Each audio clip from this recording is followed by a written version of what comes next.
Hi there and welcome to Political Science 100. I'm Michael Smith and I'm the professor of the course.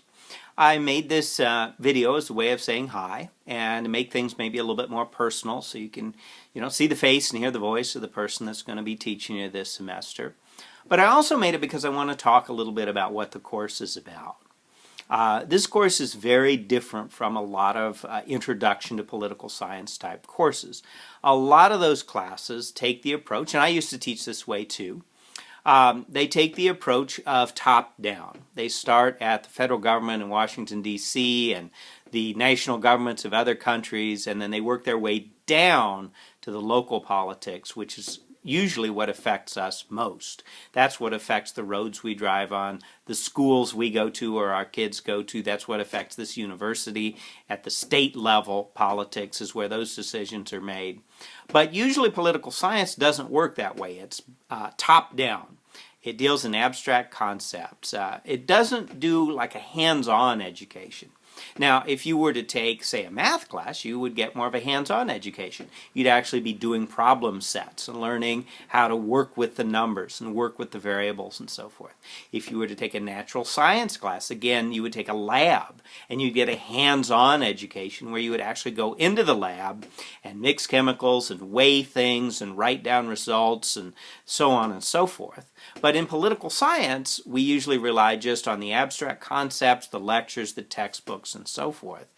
But a few years ago, I got to thinking, what if we taught political science from that same bottom-up approach, sort of like a lab, where we got you involved in making a difference in something that you care about, and worked our way up to higher-level concepts like federalism? It's local governments, like the government of Emporia State University, or the city of Emporia, or the city government where you live, or the county government if you don't live in a city, or the state of Kansas. They make a lot of the policies that affect us most in our everyday lives. And so I thought, well, why don't we have a class where you do a project, you get involved, you make an actual change, and then from that we work our way up to the higher concepts. And so I've had some just amazing success stories in Political Science 100 since I started teaching it.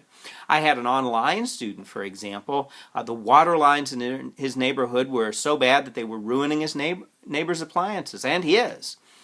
He found out that the city planned to replace those lines eventually, but first they were going to replace the lines in another neighborhood, a wealthier neighborhood, which didn't need them as badly because the water lines there were actually newer than the ones in his community. He didn't think that was right. He held town hall meetings, he went door to door, he organized his neighbors.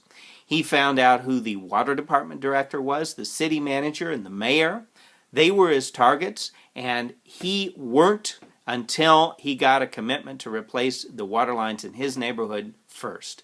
And a few months later, as a result, a direct result of a Political Science 100 class project, the new lines went in. I had another student who had a friend that was killed on a dangerous highway. And he found out that in a lot of other areas that highway passed through, the speed limit dropped when it went through populated areas. But it didn't drop in the area where his friend had been killed, and he didn't think that was right. He found out who the state representative was from the community. He even found out that that person sits on the transportation committee and has connections at the Kansas Department of Transportation. He found out who the fire marshal was, who was a first responder to accidents. And he worked with those people until they got the Kansas Department of Transportation to lower the speed limit. I will never in my life forget the way that student came up to me a few weeks before the last day of class and said, they lowered the speed limit. I had another student who was upset because her neighbors who were disabled were having trouble getting to and from home in her apartment complex because the apartment wasn't ADA compliant. There were no curb cuts. The handicap parking space was too narrow. You couldn't even open your car doors after you parked there, and so forth.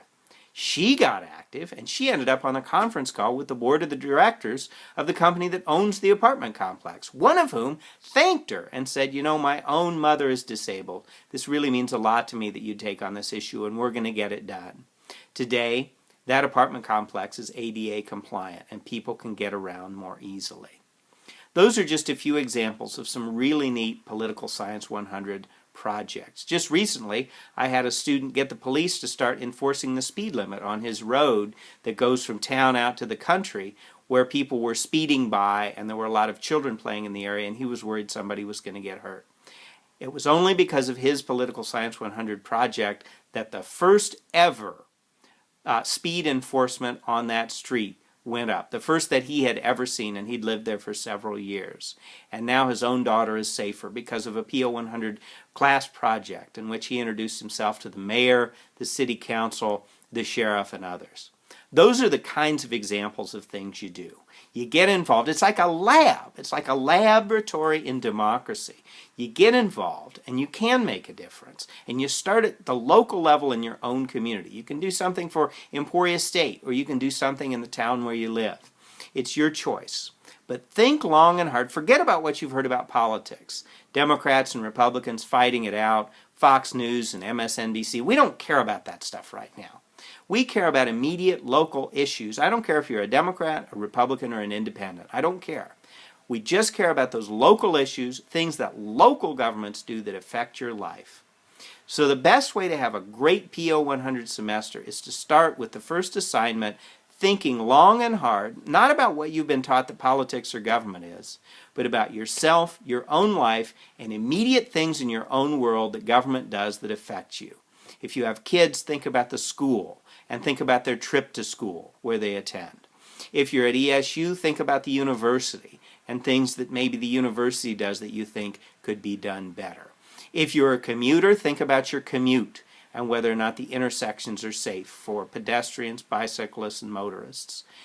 Things in your own everyday life, that is the key to a successful topic for a PO 100 class project. Don't think big, think small. Think bottom up. Think close to home. And think of this class as a lab where we study politics as it affects you. We learn the skills through the Bob Graham and Chris Handbook, the Owner's Manual. Piece by piece, little by little, through short homework assignments, we develop the skills to make a difference. You don't have to do it all at once. I'm going to teach you how, along with the help of the book, step by step and piece by piece, and by the end of the semester, we'll get there. Once again, welcome to PO 100. I'm really glad to have you in class. Don't hesitate to contact me by phone or email. All that information is on the class syllabus, and I look forward to seeing some more really great PO 100 class projects this semester. Remember, forget about what you've been told politics is. Forget about that top-down stuff, and forget about those textbooks. Work from the bottom up. Go into your own communities and think about your own everyday life and things that government does that affect you. That's where you'll get the best topic, and great PO 100 projects start with great topics. And the great topics are the ones that are most near and dear to your heart because they affect your own life and the lives of the people that you care about in your own community. Thank you, and I'll see you online.